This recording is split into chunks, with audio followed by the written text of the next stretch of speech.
और मुझे बदनामी से भी बहुत डर लगता है, इसलिए कुछ नहीं हो सकता। आपा ने बाजुओं में मुंह छुपा लिया। वो चुपचाप बैठी आपा का हाथ सहलाती रही। उस वक्त वो कैसी सच्ची सच्ची बातें सोच रही थी। सफदर भाई तो मजे से पढ़ते होंगे और उन्हें कोई याद भी ना आता होगा, मगर यहाँ उन्हें सब याद करके लड़े मरते हैं। सब कितनी बेकार बातें हैं। सफदर भाई ने उसे भी तो एक खत न लिखा। क्या वो आपा को याद करते होंगे? अब अम्मा से न कहना कि मैं रो रही थी।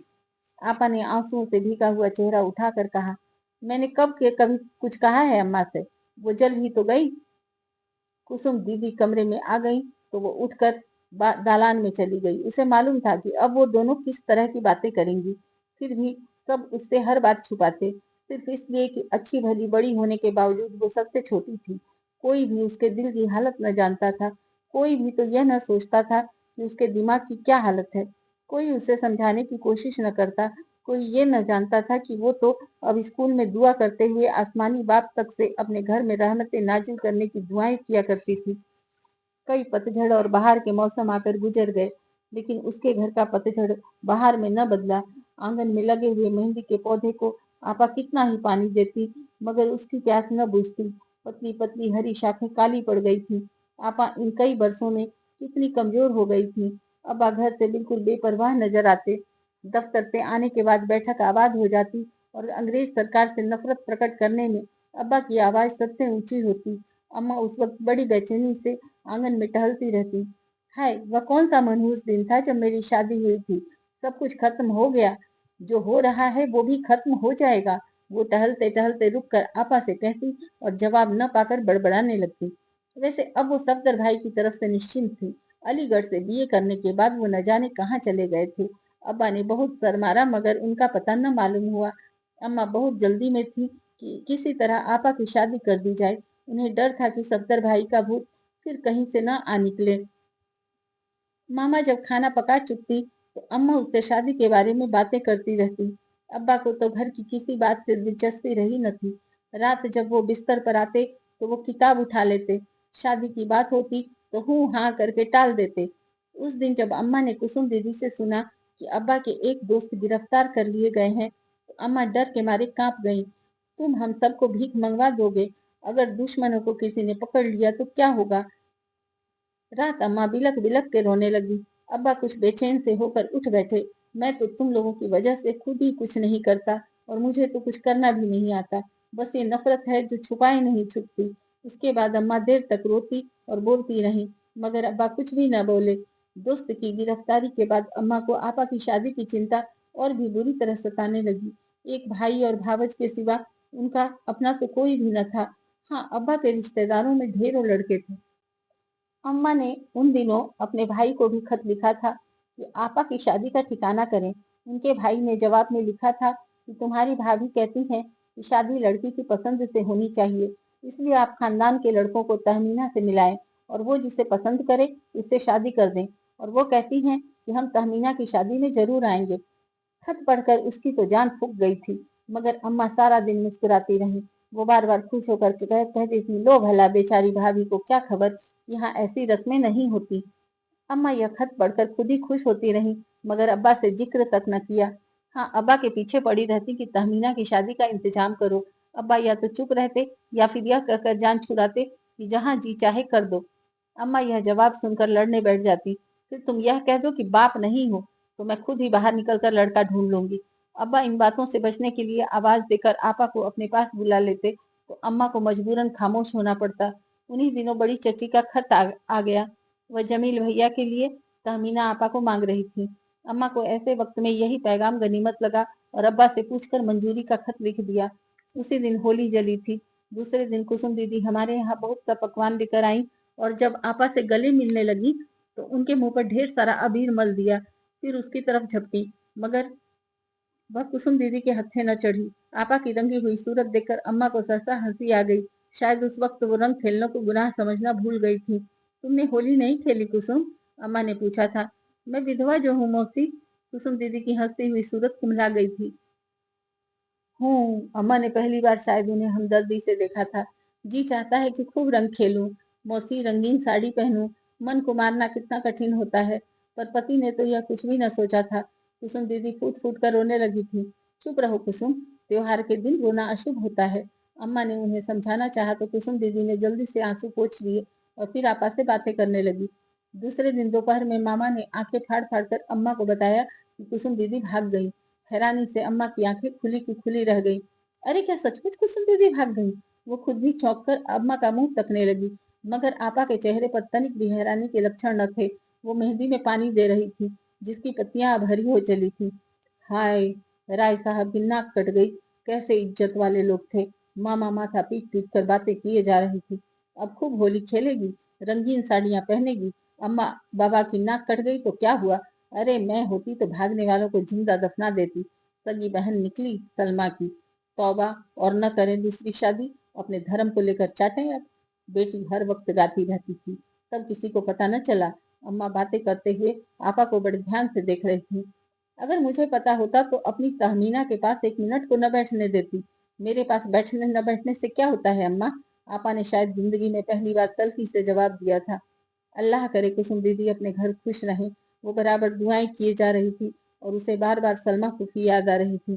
कुछ दिनों तक राय साहब अब्बा की बैठक में भी नहीं आए, और जब आए तो सबसे यही कहते रहे कि कुसुम अपनी नानी के घर गई, रूठ कर गई है, इसलिए मारे उदासी के कहीं नहीं आया गया। कुसुम दीदी की माता जी ने भी तो अम्मा से यही कहा था कि कुसुम रूठ कर अपनी नानी के घर हरिद्वार चली गई है। जब वह वापस आएगी तो फिर अफवाहें उड़ाने वालों से पूछूंगी। मगर जब उसने यही बात आपा से कही तो उनका चेहरा उदास हो गया। खुदा न करे वह वापस आए, उन्होंने धीरे से कहा। कुसुम दीदी के भागने के बाद अम्मा की चिंताएं और भी बढ़ गई थी। वो चाहती थी कि किसी भी तरह आपा को उनके घर का कर दिया जाए। अम्मा सारा दिन जमील भैया की समझदारी और योग्यताओं के बारे में बातें करती रहती। वह उन बातों को बड़ी दिलचस्पी से सुनती, मगर आपा को जाने क्या हो गया था कि एकदम घर के काम में जुट गई थी। सारे कमरों का सामान उलटकर फिर सजाया गया। आपा, तुमने तो जमील भैया को देखा था, वो कैसे हैं? उसे अपनी आपा के होने वाले शौहर से बहुत दिलचस्पी होती जा रही थी। पता नहीं, आपा उसके सवाल पर हंस पड़ी। वो बहुत खुश नजर आ रही थी। आलिया, अब तुमको सफदर भाई नहीं याद आते? बिल्कुल नहीं। बहुत बेमुरवत आदमी निकला। जो मुझे याद करे, मैं उसे याद करती हूँ, उसने बड़े खरेपन से जवाब दिया। मैं तो अब सिर्फ अपने जमील भैया को याद करती हूँ। उसने शरारत से आपा को देखा तो वो बड़ी जोर से हंसने लगी। आपा, अल्लाह करे मेरे इम्तहान के बाद आपकी शादी हो, वरना सारा मजा किरकिरा हो जाएगा। उसने चिंतित होकर कहा। कक्षा 9 की पढ़ाई ने उसे कितना गंभीर बना दिया था। मैं तुम्हारे इम्तहान से पहले शादी कर ही नहीं सकती। मुझे दुल्हन तो तुम ही बनाओगी। आपा ने उसे ध्यान से देखा और फिर कमरे से निकल गई। उन दिनों मेहंदी का रंग कितना गहरा हरा हो रहा था। आपा सुबह शाम लोटे भर भर कर पानी डालती। मामा उन्हें बड़ी दया से देख कर हंसती। खूब सींचो बेटा, यह मेहंदी तुम्हारे हाथों में लगती है। आपा बड़ी झिठाई से मुस्कुराती। क्या मजाल था जो वो किसी बात पर जरा भी शर्माती। अम्मा के सामने अपने दहेज की तैयारियों में मगन रहती। ऐसे खूबसूरत मेजपोश और तकिए के गिलाफ काढ़ रही थी कि हाथ चूम लेने को जी चाहता। उससे किसी काम को न कहा जाता, क्योंकि वह तो नवी कक्षा की शिक्षा के पहाड़ को सर कर रही थी। उन दिनों घर के वातावरण में चांदनी की ठंडक महसूस होती। अम्मा अब्बा के वजूद को इस तरह भूल गई थी कि लड़ने का नाम भी न लेती। दर्जी और सुनार सारा दिन घर के चक्कर लगाते रहते। नमूनों की किताबों को देख देख कर अम्मा की आंखें न थकती और वह बड़े सुकून से अपनी किताबें पढ़ती रहती। पर हाय, यह सुकून कितना अस्थायी था। एक दिन सुबह सुबह मामा ने आकर बताया कि अपनी तहमीना बिटिया की सहेली कुसुम वापस आ गई है। चल झूठी, अम्मा मारे हैरत के चीख पड़ी। अल्लाह कसम भी भेजी, वह वापस आ गई है। मेरी ननद ने खुद खुद उसे देखा है। उसके साथ एक आदमी भी है, मकान ले रखा है किराए पर। है, इतनी बेशर्मी! एक तो भागी और फिर माँ बाप के सीने पर मूंग दलने यहीं आ गई। अरे उसे रहने को कोई और जगह नहीं ढूंढी थी? अगर उसने मेरे घर का रुख किया तो टांगे चीर कर फेंक दूंगी। अम्मा ने आपा की तरफ देख कर कहा, और आपा का चेहरा हल्दी की तरफ पीला हो गया। वह मेजपोश छोड़कर उठी और जल्दी से अपने कमरे में चली गई। जब वह उनके पास गई तो आपा बड़ी बेचैनी से हाथ मल रही थी। अरे आलिया, वह क्यों यहाँ आ गई? यहाँ तो सब उसे रुसवा करेंगे। वह बेवकूफ उसे यहाँ क्यों ले आया? शायद वह अपने माँ बाप से मिलने आई हो। 6 महीने भी तो हो गए, शायद वह माफी मांगना चाहती हो, उसने कहा। अरे बेवकूफ, आपा कुछ सोचने लगी। जाने कुसुम दीदी किस घर में होंगी, कैसे मिलूं उनसे, जो अम्मा को भी पता न चले। उसका जी चाह रहा था कि किसी तरह कुसुम दीदी से मिल ले। तुम उनसे न मिलना, वरना अम्मा मार ही डालेंगी, आपा ने सुझाव दिया। मगर वह बराबर यही सोच रही थी कि अगर मकान मालूम हो जाए तो स्कूल जाते हुए जरूर मिलेगी। उस रात आपा बहुत बेचैन रही। साहब के घर में ऐसा सन्नाटा था कि किसी के बोलने की आवाज न आती। आपा शायद सारी रात सोई न थी। सुबह उनकी आंखें लाल हो रही थी।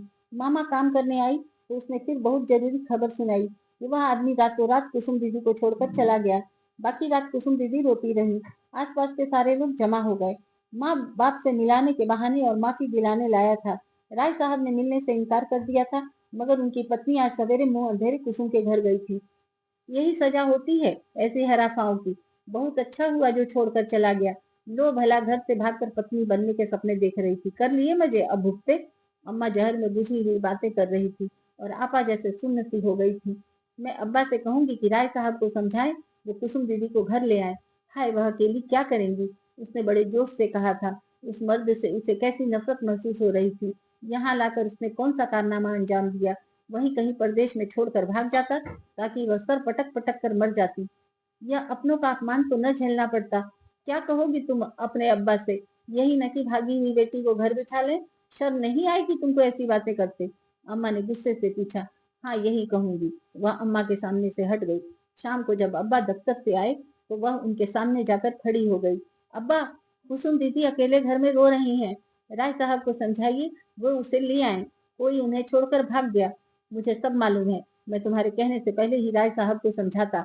बड़ी समझदार बेटी है मेरी। अब्बा ने उसके सर पर हाथ फेरा और मुस्कुराने लगे। इसे क्या जरूरत है कि ऐसी बेशर्मी की बातों में हिस्सा ले। अम्मा गुस्से से बेताब हो रही थी। क्यों नहीं हिस्सा ले? मिशन स्कूल में पढ़ाती हो और बोलने तक का मौका नहीं देती। साफ साफ क्यों नहीं कहते कि अंग्रेज बेशर्म होते हैं। अम्मा लड़ने पर तुल गई तो अब्बा जल्दी से बैठक में चले गए। रात अब्बा ने चुपके से बताया कि राय साहब ने बात मान ली है, वो कुसुम को घर ले आएंगे और शायद वे भी आए हों। अब्बा के इस बर्ताव पर वह इतनी खुश हुई थी कि उस दिन उसकी अहमियत का अंदाजा हुआ था। फिर भी वह बावजूद कोशिश के कुसुम दीदी से मिलने न जा सकी। वह रात कितनी लंबी हो गई थी, उसे नींद न आ रही थी। कब सुबह हो और वह स्कूल जाते हुए कुसुम दीदी से मिले। आवारा कुत्तों ने भौंक भौंक कर रात को और भी वीरान कर दिया था। स्कूल जाने से पहले वह कुसुम दीदी के घर पहुंच गई। माँ जी रसोई में थी। राय साहब आंखें बंद किए आराम कुर्सी पर बैठे थे। उन्होंने उंगली के इशारे से बताया कि कुसुम उधर है। वह कमरे में गई, मगर कुसुम दीदी वहां न थी। कोठरी में झांका, वहां वह खुदरे पलंग पर बूढ़ी मुड़ी पड़ी हुई थी। उसे देखकर वह झिझक गई तो वह खुद ही आगे बढ़कर उनसे लिपट गई। बहुत याद आती थी कुसुम दीदी। उसने ध्यान से उन्हें देखा। फसल कट चुकी थी, खेत सुनसान पड़ा था। उसने हाथ पकड़कर उन्हें उठाना चाहा। यहाँ अंधेरी कोठरी में क्यों घुसी हैं, बाहर चलकर बैठिए ना। वहां बैठो तो सब लोग मुझे देखने आते हैं। माँ जी ने कहा। छुप कर बैठो, फिर पिताजी मेरी सूरत देखकर दुखी होते हैं। मैं बदनाम हो गई हूँ ना। तहमीना कैसी है? घर चलकर देख लो दीदी, अब मैं कहीं नहीं जा सकती। उनकी आंखों की वीरानियां रो रही थी। मैं अपनी दीदी को खुद ले जाऊंगी। स्कूल का समय हो गया था, इसलिए वह शाम को आने का वादा करके चली गई। रास्ते भर वह कुसुम दीदी के आशिक को कोसती रही थी। जब घर आई तो आपा ने उसे पकड़ लिया और कुसुम दीदी के लिए इकट्ठे बहुत से सवाल कर डाले, मगर वह क्या बताती। कुसुम दीदी से तो कोई बात ही नहीं हुई थी। उनसे जाकर मिल लो ना आपा। अब अगर उनसे मिली तो लोग उंगलियां उठाएंगे, वो बदमाश जो मशहूर हो गई। मगर लोग उस आदमी को बुरा क्यों नहीं कहते जो उन्हें छोड़कर भाग गया? बस नहीं कहते, लड़की ही को बुरा समझते हैं। तुम भी अब बड़ी हो गई हो, उनके घर न जाना वरना लोग उंगलियां उठाएंगे। उस शाम उसने पहली बार महसूस किया कि उसकी विचित्र सी दशा हो रही है।